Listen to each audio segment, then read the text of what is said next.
On tap, Budweiser.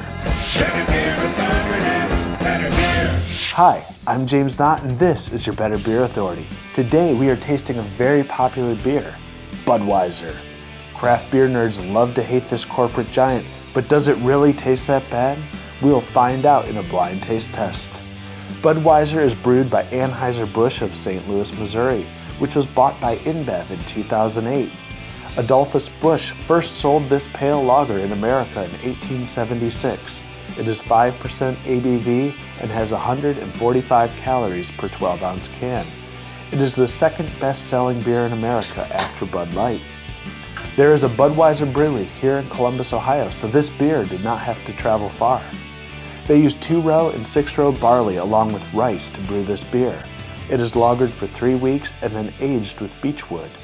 Drink it cold out of a pint glass or Pilsner glass.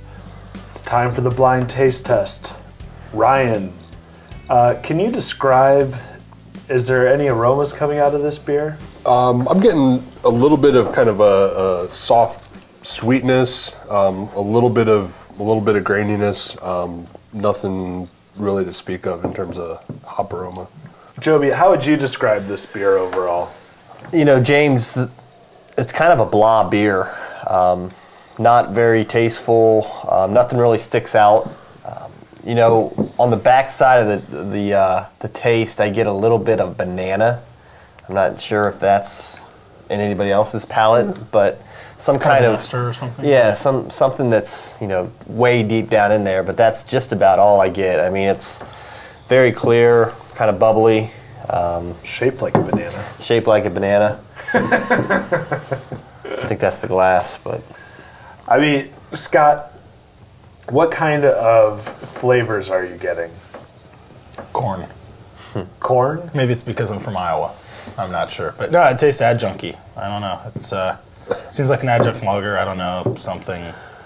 I mean, it's not awful. It's not off-putting. It's just not anything that really excites me. I mean, it's not a beer that I would say, hey, you really have to try this. This is a beer that if you're picking your kids up after work and you're having a few beers for a work event or something, maybe this is one that you could stick to because it seems to be very low ABV. It seems to be pretty safe. When you guys, you know, walked into the studio for the blind taste test and you see a pale beer here, I mean, where's your mind going immediately? Shit, lager. Is this another NA beer?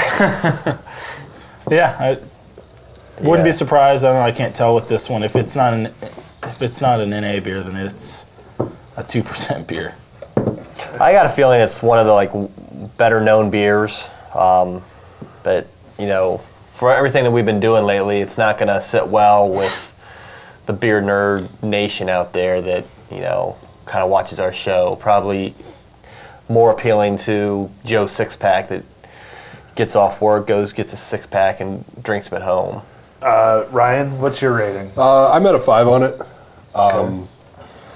Like we said, there's nothing that's really awful about it, but nothing that's really you know, gets us really excited about it. I will say that for me, the issue that I have with a lot of lagers is I am very sensitive to a lot of the sulfur compounds that tend to be more common in lagers, and I'm not getting that in here. So for me, you know, it's something I can drink. It's something that I don't get, you know, even though it's kind of low in a lot of the other characters, at least I'm not getting that big sulfur spike that really turns me off. So for me, it's a 5. It's, you know, a beer I'll drink if I was, you know, going to spend time at a friend's house that I know doesn't really drink beer that I would drink normally, and I didn't bring something myself, and they offered me this, I would probably be fine with that for an evening anyway.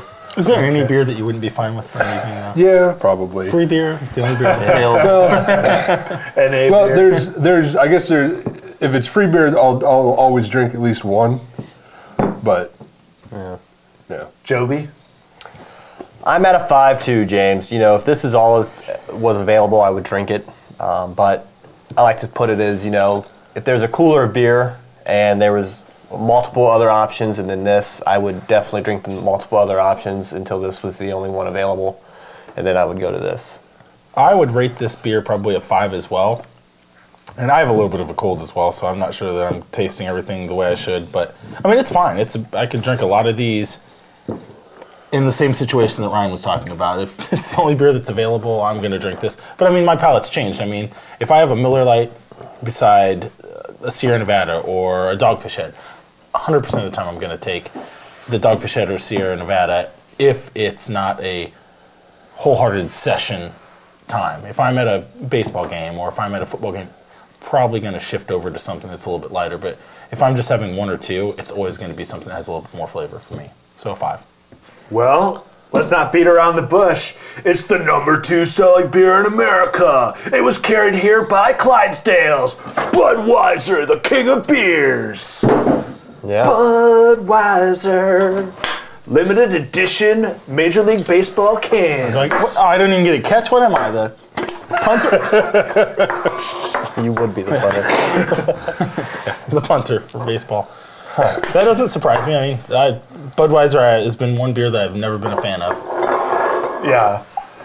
I mean, if we had seen it, do you think it could have been rated fairly ahead of time? No. No, absolutely not. After seeing what it is, I in the glass. I think I've rated it the right way. I do too, but I think it seems a little light in the glass.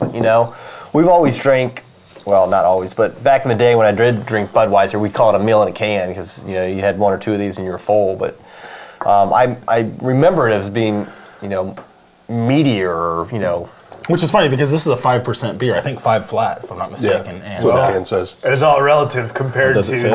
the Miller Lite you were drinking at the time that was meatier. That's right. Compared to the Imperial IPAs we've had on the show, Not it's so kind of much. light. Right. I will say this is the first time that I've had Budweiser, and ever. Were you trying to avoid it? He gave it up for life. Or did it your not like streak. you? My life's work down the drain. Well, I mean, I'm actually somewhat pleasantly surprised. I guess, my experience with this was when I biked from Washington, D.C. to Pittsburgh. We would stop in these small towns, and the carryouts didn't have many options. And so instead of getting Miller Lite or Coors Light or Bud Light, I would go with the Budweiser because it seemed like it was one of the more flavorful options that were available. Mm-hmm. And after a long day of riding, it tasted awesome. I had one last night, and I was a little underwhelmed by it, but but like in the right scenario, I think it can be a good beer. Well, being starved for 3 days. Yeah. If someone puts a burger in front of you, A long day of anything. you're going to eat the thing. A long day of anything, sweating out, hell yeah, you're going to want to drink something cold. But Yeah, a beer for desperation. yeah. I don't know. Yeah, I mean, I guess, and one of the things that any other craft brewers, things like that, speaking about Budweiser, the common perception is that it is a beer that has to be very consistent, has to be very cleanly fermented, and everything, kind of done correctly. And like we were saying, we didn't pick up any flaws in the beer as far as off flavors.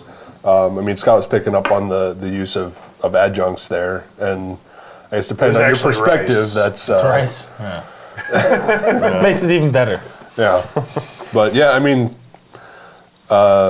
cleanly brewed beer, just not a whole lot of real intense flavors, characters. Well, I think one thing you can say is that whether you enjoy the style or not, or whether you enjoy the corporate tactics of Budweiser or not, they are like master craftsmen at making this specific type of beer. Mm-hmm. I mean, it's exactly the same no matter where you go in the country. And I mean, the skill involved in making it is up there.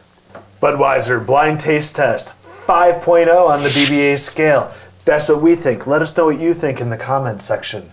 What's your favorite American adjunct lager? Let us know. I'm James Knott, and this is your Better Beer Authority. Better Beer Authority. Better Beer Authority.